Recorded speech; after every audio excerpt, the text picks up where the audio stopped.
नींद तो नहीं आ रही? पक्का? बहुत बहुत खुशी हो रही है जयपुर आते हुए। आई एम हाफ राजस्थानी, मेरे पापा जयपुर को बिलोंग करते हैं और अब कार्टर एलोकेशन भी राजस्थान हुआ है, तो अब बस यहीं पे रहना है, यहीं पे काम करना है आप सबके लिए।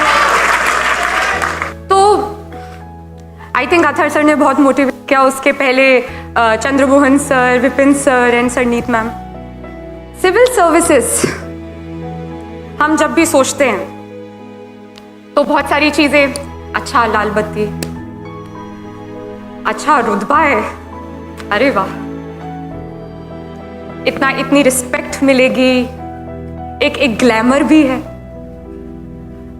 और हम इन सब चीजों से अट्रैक्ट हो जाते हैं कि यूपीएससी की तैयारी करेंगे, सिविल सर्विसेज देंगे। पर ये जो पूरी जर्नी होती है ना प्रिपरेशन की, ये सबको पता ही है काफी मुश्किल होती है।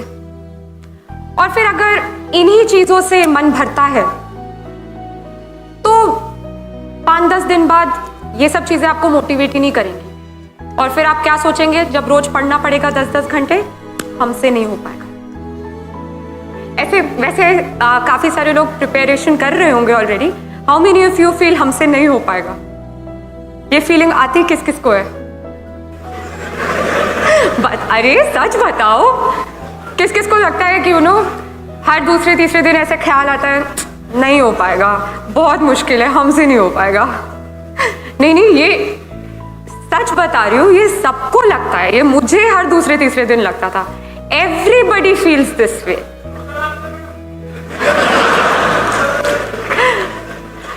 क्योंकि ये एग्जाम इतनी कॉम्पिटिटिव है, इसमें हर फील्ड से स्टूडेंट्स बैठते हैं, इतनी ज़्यादा पढ़ाई करनी पड़ती है।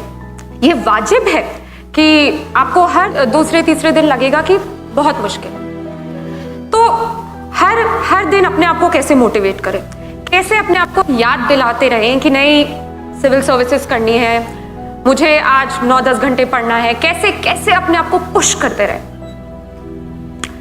वो तभी होगा अगर हम ये जो लाल बत्ती, रुतबा, इन सब से हटकर एक्चुअली जो ग्राउंड रियलिटी है कि सिविल सर्विस क्यों करना है, क्यों सिविल सर्वेंट बनना है, अगर वो एक्चुअली जो वो विजन है, अगर हम उस पर फोकस करें, तो ही हर सुबह आप उठेंगे और फिर से वो रूटीन फॉलो करेंगे 10-10 घंटे पढ़ने वाला।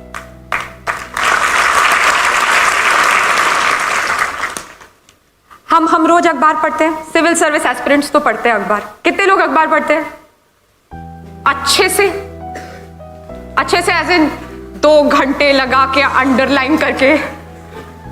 नहीं, और हाथ दिखाओ, ऐसे मत करो। सो हम पढ़ते हैं और चीजों के बारे में जानते हैं। अच्छा, यहाँ पे रोड ठीक नहीं है, यहाँ का पानी गंदा है, हवा जहरीली है, इंफ्रास्ट्रक्चर बेकार है, उतनी जॉब्स है नहीं जितनी चाहिए। हम बहुत क्रिटिसाइज करते हैं, सरकार ये नहीं कर रही, वो नहीं कर रही। पर कितने लोग हम एक्चुअली सोचते हैं कि अच्छा, हम पढ़ ले ये, हम फिर ये प्रोफेशन ज्वाइन कर ले और फिर हम कुछ चेंज लाए? कितने लोग सोचते हैं? अरे वाह, जयपुर तो भाई कमाल है। यहाँ पे पहले से मेरे बोलने की जरूरत ही नहीं है, पहले विजन बने हुए। जी। सो अगर आप हर दिन जब अखबार पढ़ते हैं और इन सब मुद्दों पर सोच विचार करते हैं, तो फिर हर दिन आप मोटिवेटेड रहेंगे। अगर आप में वो चाहत है कि जब मैं सिलेक्ट होकर सिविल सर्वेंट बनूं, मैं कुछ बदलाव लाऊं अपने एंड पे, जो मैं क्रिटिसाइज करता रहता हूं, कंप्लेन करता रहता हूं, करती रहती हूं, अगर मैं सिलेक्ट होकर मैं कुछ चेंज ला सकूं, तो आप बिल्कुल सही रास्ते पे चल रहे हैं।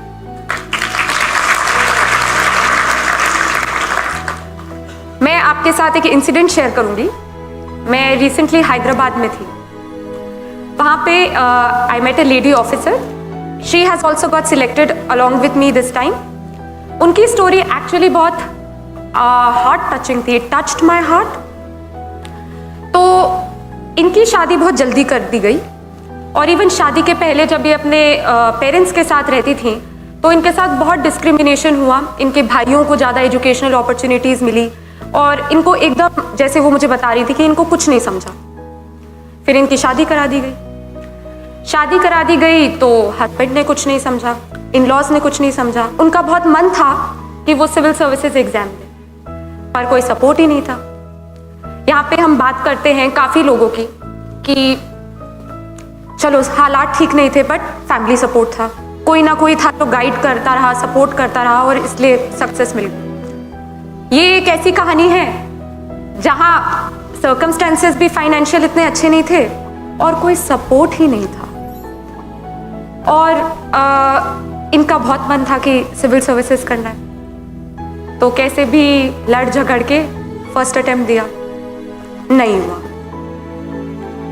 एंड पेरेंट्स ने बहुत सुनाया, इन लॉज ने बहुत सुनाया, हस्बैंड का तो कोई सपोर्ट ही नहीं था, पर इनमें बहुत चाहत थी कि नहीं, मैं देश के लिए कुछ करना चाहती हूँ, मुझे सिविल सर्विसेज करना है, मुझ में वो पैशन है। इन्होंने दूसरा अटेम्प्ट दिया, फिर भी नहीं। तीसरा अटेम्प्ट दिया, फिर भी नहीं हुआ। रिश्तेदार पता ही कैसे होते हैं, सुना सुना सुना के उनको इतना परेशान किया, उनका हस्बैंड उनसे अलग रहने लग गया। फोर्थ अटेम्प्ट दिया, फाइनली हो गया, इंडियन फॉरेन सर्विस।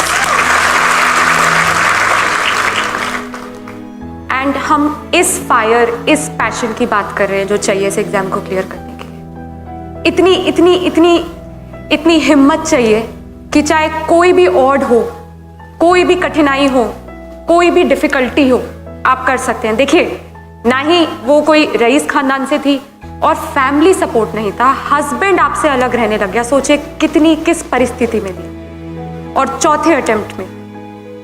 तो ये this is the passion we are talking about. Michael Phelps का नाम सुना है आप सबने? तो बीजिंग ओलंपिक्स जब हुए थे, उसके जस्ट आप समझ लीजिए 1-2 महीने पहले की बात होगी, उनका एक्सीडेंट हुआ। डॉक्टर ने बोला कि उनका शायद राइट हैंड इंजर हो गया था, and he said, doctor said that I don't think अभी आप यूज राइट हैंड से कर पाएंगे, कि ज़्यादा चोट लगी है। ही सेड तो क्या हुआ, पैर तो है। And then he went on to win 8 medals in Beijing Olympics. तो कितनी मुश्किलें आती हैं, कितनी परेशानियां आती हैं, पर अगर वो दिल और दिमाग में है कि नहीं, करना है तो करना है, और लोग फिर करके दिखाते भी। सिविल सर्विसेज, जैसे कि मैंने कहा कि काफ़ी मुश्किल परीक्षा होती है, देश की सबसे कठिन परीक्षा होती है। इतने सारे लोग बैठते हैं, हर दूसरे दिन मैंने बताया ऐसा लगता है हमसे ना हो पाएगा। तो ये जो मेंटालिटी है, इसको टैकल करने के लिए आपको सबको अपने लिए वो एक वजह ढूंढनी है। वो एक वजह ढूंढनी है कि आपको वो क्या चीज़ मोटिवेट करती है, क्योंकि आएंगी सबके जीवन में किसी ना किसी प्रकार की कोई ना कोई डिफिकल्टी, कोई ना कोई परेशानी आएगी। कभी कुछ हो जाएगा, कभी आपके पास वो मीन्स नहीं होंगे, कुछ ना कुछ होगा। बट अगर वो एक सोच है आपके दिमाग में, तो वाकई आपको कोई रोक ही नहीं सकता। इस परीक्षा में जैसे कि 3 भाग होते हैं, प्रीलिम्स, मेंस एंड इंटरव्यू। काफ़ी लोग मुझसे पूछते हैं कैसे प्रिपेयर करें, फर्स्ट स्टेप क्या होता है प्रिपरेशन का। और मैं सबको यही कहती हूँ कि फर्स्ट स्टेप है कि आप पूरा यूपीएससी सिलेबस याद करें, मेमोराइज करें, अपने दिमाग में बिठा लें। क्योंकि अगला सवाल वो होता है कि न्यूज़पेपर कैसे पढ़ते हैं। न्यूज़पेपर ऐसे पढ़ते हैं कि जब आपके दिमाग में वो पूरा सिलेबस बिल्कुल छपा हो, तो जब आप अगले दिन अखबार पढ़ेंगे तो ऑटोमेटिकली आपका खुद दिमाग बोलेगा, अच्छा ये मेरे एग्जाम से रिलेटेड है क्योंकि ये सिलेबस टॉपिक में था, अच्छा ये नहीं है क्योंकि ये सिलेबस टॉपिक में नहीं था। तो सिलेबस याद करना बहुत ज़्यादा इंपॉर्टेंट है, क्योंकि वो आपको अपडेटेड रखेगा। कुछ भी आपके अराउंड हो रहा होगा, आप जब भी अखबार पढ़ेंगे, न्यूज़ देखेंगे, रेडियो पे कुछ सुनेंगे, इंस्टेंटली आप कनेक्ट करेंगे कि ये मेरे एग्जाम के लिए कैसे रेलेवेंट है। ये जो प्रीलिम्स है, मेंस है, इंटरव्यू है, ये तीनों इंटरलिंक्ड हैं, ये अलग नहीं है। प्रीलिम्स आपका बेस बनाएगा, मेंस में आपको अपने बारे में बताना है, इन द सेंस कि आपके क्या ओपिनियंस हैं, आपके क्या सोच विचार हैं मुद्दों पर। वो आपसे आपका ओपिनियन कमेंट पूछेंगे कि आप बताइए आप क्या सोचते हैं इस इशू पे। हाँ, और इंटरव्यू तो क्या बताऊँ, सबसे सबसे डरावना मोमेंट होता है लाइफ का। यूपीएससी इंटरव्यू आपको वो अच्छी तरीके से हर तरीके से ग्रिल करेंगे। इनफैक्ट जब आप वेटिंग एरिया से इंटरव्यू बोर्ड की तरफ चल के जा रहे होते हैं, तब आप यही सोचते हैं बस भगवान बचा लेना बस। पर जब आप बोर्ड के इंटरव्यू रूम पे नॉक करेंगे और वो आपको बोलेंगे यस कम इन, और फिर आप बोलेंगे गुड मॉर्निंग मैम सर जो भी है, तो वो जो आपको हल्की सी स्माइल देंगे, उसके बाद फिर लगता है चलो ठीक है, अभी मरने वाले नहीं है, अभी जिंदा रहना है। और ये बहुत डराने वाली बात होती है कि नहीं वो तो खा जाएंगे तुम्हें वहाँ पे, बट वो काफ़ी काइंड होते हैं, they are very supportive and वो इवन हिंट्स देते हैं अगर उन्हें लगता है कि आप हिंट से थोड़ा और बेहतरीन आंसर देते हैं। तो इसलिए डरना नहीं चाहिए, बट मैं क्यों झूठ बोलूँ, सबसे डरावना मोमेंट होता है लाइफ का और बहुत प्रेशराइज्ड होता है। बहुत तरह तरह के लोग भी देखने को मिलते हैं। अथर सर ही मुझे बता रहे थे कि जब वो लोग वेटिंग एरिया में बैठे थे तो एक महाशय खड़े हुए, उनका नाम कॉल आउट हो, उनकी चांस आई, तो खड़े हुए और डिओड्रेंट निकाला और यूँ पूरा तो बहुत देखने को भी मिलता है। पर ये जो परीक्षा है ये ना ही आपकी सिर्फ एक नॉलेज बेस बढ़ाएगी, ये आपको पूरी तरह एक नया इंसान भी बना देगी। क्योंकि ये जो मेहनत के 2 साल आप देंगे यूपीएससी की परीक्षा के लिए, ये आपको सिखा देगी कैसे कम सोना है, कैसे हर चीज़ सैक्रिफाइस करनी है, कैसे आप डिसिप्लिन्ड होना है। डिसिप्लिन मतलब हर दिन वो ही स्केड्यूल फॉलो करना, सुबह 8 बजे से लेके रात के 8 बजे तक की पढ़ाई करना। तो ये जो डिसिप्लिन है, कैसे सिंसियर रहना, कैसे फोकस रहना, कैसे दोस्तों को मना करना भी आ जाएगा। लोग बोलेंगे चलो मूवी देखने, नहीं मुझे यूपीएससी की पढ़ाई करनी है। तो ये लाइफ चेंजिंग एक्सपीरियंस होता है और ये आपको बहुत कुछ सिखा देता है। जो मुद्दे चल रहे हों आपके आसपास देश विदेश में, आप इतना पढ़ेंगे उन पे कि आपके ओपिनियंस बनने लग जाएंगे कि नहीं ये गलत है, ऐसा होना चाहिए, या ये सही है, ये बिल्कुल ठीक हो रहा है। तो ये इसको एक अपॉर्चुनिटी की तरह भी देखिएगा कि आप जब इस एग्ज़ाम के लिए पढ़ रहे हैं तो ना केवल आप सिर्फ अपनी नॉलेज बढ़ाएं, बट अपने आप को एज अ पर्सन भी डेवलप करें। क्योंकि वो सिर्फ पढ़ाकू लोग नहीं चाहते, वो ऐसे लोग चाहते हैं जो आराम से अपनी दिल की बात व्यक्त कर पाए, जो एक लीडर बन के सारे सेक्शंस ऑफ सोसाइटी को साथ लेके आगे बढ़ पाए, जो बहुत कंपैशनेट हों, जो सेंसिटिव हों, जो भारतीय संस्कृति को समझते हों। तो ये एग्ज़ाम सिर्फ एक नॉलेज एक्वायरिंग एग्ज़ाम नहीं है, ये एग्ज़ाम आपको एज एन इंडिविजुअल भी चेंज करती है और आपको एक अपॉर्चुनिटी की तरह से देखना चाहिए कि आप कैसे एक बेहतर रिस्पॉन्सिबल सिटीजन बन पाए। तो ये पूरी फिलॉसफी है इस एग्ज़ाम की। अब अगर हम बात करें कि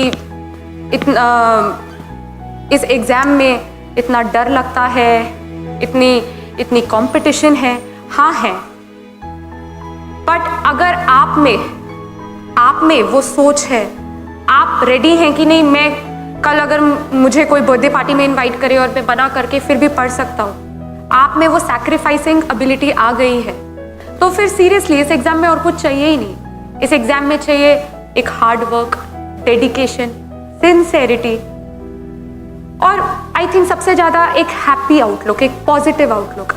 हम लोग सोचते हैं कि यूपीएससी की पढ़ाई बस कमरा बंद करके बैठना है, सुबह 4 बजे उठना है, भगवान की पूजा करनी है, ये है वो है, ये सब तो ठीक है, बट इससे ज़्यादा इम्पॉर्टेंट है कि आप एक बहुत ही पॉजिटिव पर्सन बने रहें पूरे वो 2 साल। पॉजिटिव इन द सेंस कि आप खुश मिजाज ही रहें। आप ये नहीं कि कमरा बंद कर दिया, सबसे नाता तोड़ दिया, सब फ़ोन वोन बंद कर दिया। हम नॉर्मल इंसान हैं, हमें भी एक आम इंसान की तरह बातचीत भी करनी है, पढ़ाई भी करना है और एक नॉर्मल बैलेंस्ड माइंड भी रखना है। तो मैं तो सबको यही कहती हूँ कि हर 15 दिन 1 दिन बाहर के लिए निकालिए, कहीं घूम के आइए, दोस्तों से मिलिए और पेरेंट्स से तो हर दिन बात करनी चाहिए, क्योंकि वो आपको कॉन्स्टेंटली बूस्ट करते रहेंगे, मोटिवेट करते रहेंगे कि जब भी आपको अच्छा ना लगे कि शायद नहीं हो पाएगा, शायद मैं उतना नहीं पढ़ पाऊंगी या पढ़ पाऊंगा, तो वो आपको हमेशा याद दिलाते रहेंगे कि नहीं, आप में वो काबिलियत है कि आप इस एग्जाम के लिए बैठ सकते हैं, आप में वो काबिलियत है कि आप एक अच्छे सिविल सर्वेंट बन सकते हैं। और खुदा ना खास्ता अगर ना भी हो सिविल सर्विसेज, तो अगर वो सोच है कि मुझे कुछ करना है तो आप किसी और तरीके से करेंगे। और वाकई अगर एक दरवाजा बंद होता है दूसरा खुलता है, और अगर एक चीज हासिल ना हो तो हमेशा याद रखिए भगवान ने आपके लिए और बेहतरीन चीज रखी है।